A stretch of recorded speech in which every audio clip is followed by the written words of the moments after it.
When it comes to building an NFL team and recruiting players, one of the things I don't think teams often look at is how intelligent a player is. Because, oh boy, some of the players today, well, they ain't exactly the sharpest tools in the shed.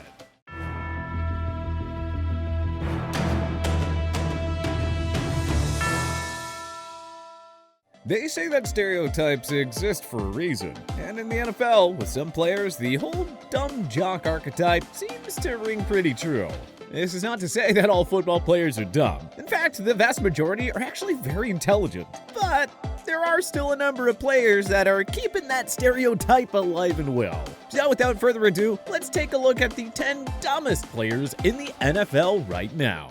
While he may not jump off the screen at you as a generic dumb individual who makes boneheaded or generally unintelligent statements, I think at this point we have to consider the fact that Baker Mayfield may simply be one of the dumbest players in the NFL, which is certainly not what you want to see out of your franchise quarterback. For starters, he's been guilty of one of the cardinal sins of pro sports since he entered the NFL, and that of course is don't turn yourself into a walking billboard unless you're performing on the field.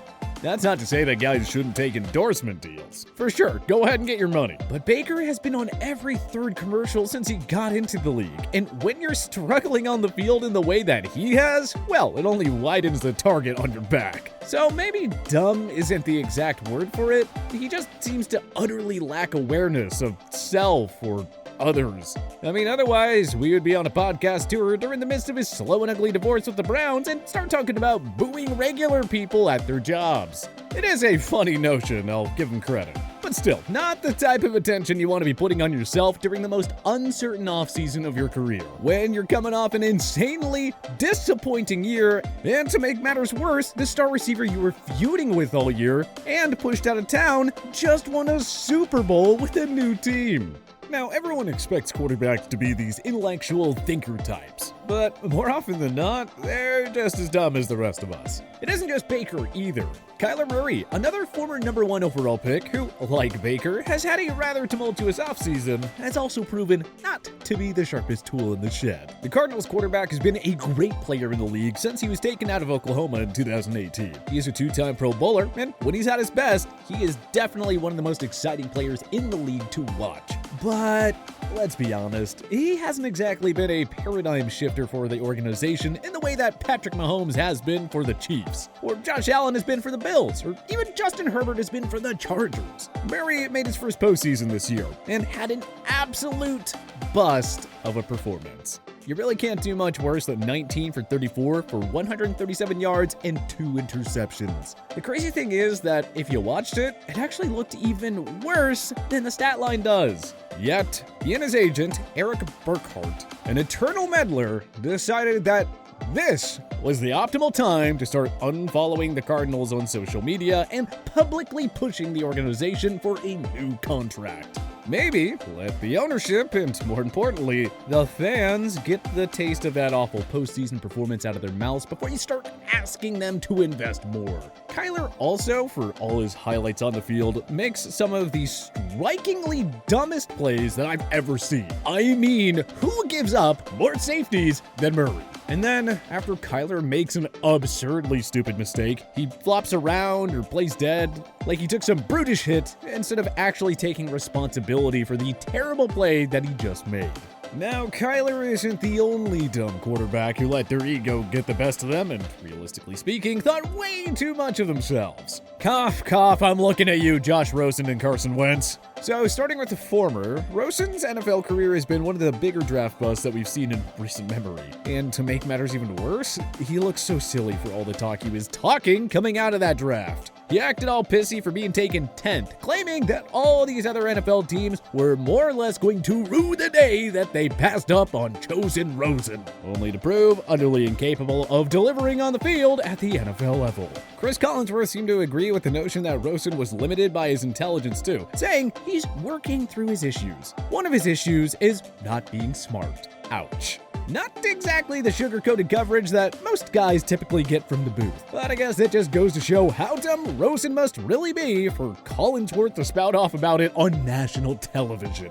Wentz, on the other hand, is actually pretty similar to Kyler in the fact that he not only has some deranged opinions of himself, but he also makes comically bizarre and, well, dumb plays on the field as well. So much so that his overall intelligence really does need to be put into question. I mean, look at this. Only Carson Wentz could get a shovel pass like that picked off. Now, in his defense, he does still show some flashes of his former self, but all too often, it's these downright baffling kinds of plays that seem to haunt him and his teammates. Check out ESPN analyst Teddy Bruschi's take on Carson. It tells you all that you need to know about the quarterback's mental capacity. I understand people are saying he's playing better, but from a defensive perspective, we're in our team meeting saying this guy's gonna give us the ball somehow, some way. He's gonna do something that is absolutely stupid.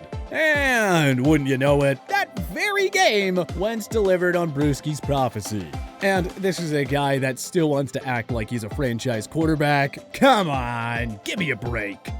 Quarterback stupidity isn't all just ego-deluded hubris, though. Not when you have guys like Blake Bortles and Jameis Winston to keep things loose with their outrageous antics. Between the sound bites and the physical comedy, both have provided more hilarious content than half of the wannabe comedians on Twitter. Starting with the former Jacksonville Jaguars quarterback, who, in my opinion, was a lock here. I mean, how could he not be, when you consider that he could hardly keep track of what time zone he was in along the Jags' journey up to New England, despite them very much remaining along the Atlantic coastline. This was evidenced by an exchange between him and the media, during which a reporter asked him, "Are you adjusted to the time clock change?" While the question was a bit strangely worded, it was referring to the team's implementation of Coughlin time. After bringing on Tom Coughlin, who's famous for taking "if you are on time, you are late" to a whole new level. That question clearly went right over Bortles' head, and he responded, "Yeah, it's kind of weird how in New England, nobody really knows what time zone we're in up here, so everybody just shows up pretty early." And then you have the ridiculous crib-style interview he did with Barstool Sports back in the day, which he touched on a litany of topics, none of which made him sound all that intelligent. Perhaps worst of all, though, was his absent-minded take on morning routines. Truly doing the University of Central Florida proud. Just like Jameis has done for Florida State University, with all his absurd takes, actions, and otherwise. It all started with the crab legs incident, his attempt at circumventing his suspension by showing up to the game in his pads and his infamous auditorium speech, if you want to call it that, at Florida State. And boy, Winston has provided no shortage of hits since. It got to the point that Winston's antics are a widely accepted fact. So much so that Kevin Hart literally berated him right to his face, telling him to stop doing dumb shit. It does not get much more humiliating than that. A professional quarterback being shaken down by a 5'5" comedian for being too stupid. And what made it all worse is no one even came to Jameis's defense, because they all know it's true. In the moment, the crowd laughed at him, and of course, as it often does, the internet piled on. What's crazy is that he hasn't really changed his behavior at all either. After that video, his antics have included, but are not limited to, the consumption of W's, endless ridiculous fodder to the press, and boneheaded plays on the field, like when he sent his receiver in motion, only to send him slamming into the running back, knocking him off his route. I suppose the old saying may be true after all. Even with millions of dollars and countless professional resources, sometimes you can't fix stupid. Next up, we have the lone cornerback on this list, Marcus Peters, who has quite the propensity in his own right for ridiculous missteps. Peters, who I might add is now a veteran in the league, still can't even keep his cool when fans start running their mouths. Something, by the way, that they've been doing since the beginning of time. And his lack of composure isn't just limited to his interactions with the fans. Boy, it reveals itself on the field all the time, and seemingly at the worst possible moments. Like the time he got thrown out of a game against the New York Jets for launching one of the referee's flags into the stands. And don't even get me started with his old tweets. That's hardly even the worst of them, too. I'll give him a little bit of a pass here because most of the absurd tweets are way back from 2011, which was in Twitter's infancy. But still, moving on from Peters, we've also seen a couple of wide receivers really set the league's intellectual perception back with both actions and words. Chase Claypool is quickly emerging as one of the dumber guys in the league, and it goes beyond his pitiful situational awareness that he shows on the field. Of course, you have to count his TikTok addiction against him too. I mean, come on, Chase, you're a professional athlete. How about you don't force the team to basically have an intervention for you because your obsession with posting dance videos on the internet has become such a distraction? I would love to hear some of the high and mighty Notre Dame alumni defend their admissions process after seeing this kind of behavior from one of their school's former student athletes. At least Chase has the excuse of being young. Hopefully, he'll grow up. Something that now Green Bay Packers veteran wideout Sammy Watkins has failed to do. I mean, look at this guy. Alright, all jokes aside, because I'm sure most of us would look just as ridiculous trying this drill, but Watkins really has said some, well, highly questionable things over the years. Like claiming he's seen a spaceship, believes in teleportation, and has gone even as far as to say that he himself is actually an alien. His former teammate, Felton Davis, summed him up pretty well. If you ever saw the old guy that may be homeless who you're like, he doesn't know anything, and he literally may know everything, you'll walk past him and he'll hit you with a quote, a quick little quote, and you're like, man, what? What, Sammy?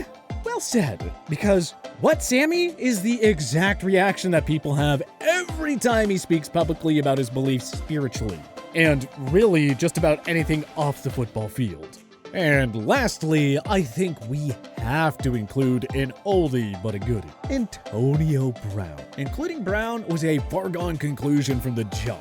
It has to be when you're talking about the dumbest players in the NFL. His most recent exploit was taking his jersey and pads off while on the sideline during a game, which, in all likelihood, will be his last NFL game, and basically quitting on his team mid-contest, and that somehow barely cracks the top 5 of dumbest things that he's ever done. There was the whole cryotherapy disaster in which he gave himself frostbite by not wearing the proper footwear, or his infamous helmet feud with the NFL, which culminated in him trying to sneak an illegal helmet onto the field, which that sentence alone is, oh boy. And of course, his blonde mustache, the social media exploits, and, well, the list just goes on and on. There are very legitimate questions around whether or not he'll ever play another game in the NFL, but for as long as AB is in the picture, he reigns supreme as the dumbest player in the NFL. But who do you think is the dumbest player in the NFL right now? Did we miss anyone? Join us in the comment section below. If you like this video and learned a thing or two, clicking the like button helps out a ton. And hey, we appreciate it. If this is your first time coming around to TPS though, subscribing is a great idea because we put out videos like this every single day. But as always, thank you for watching and we'll see you guys next time.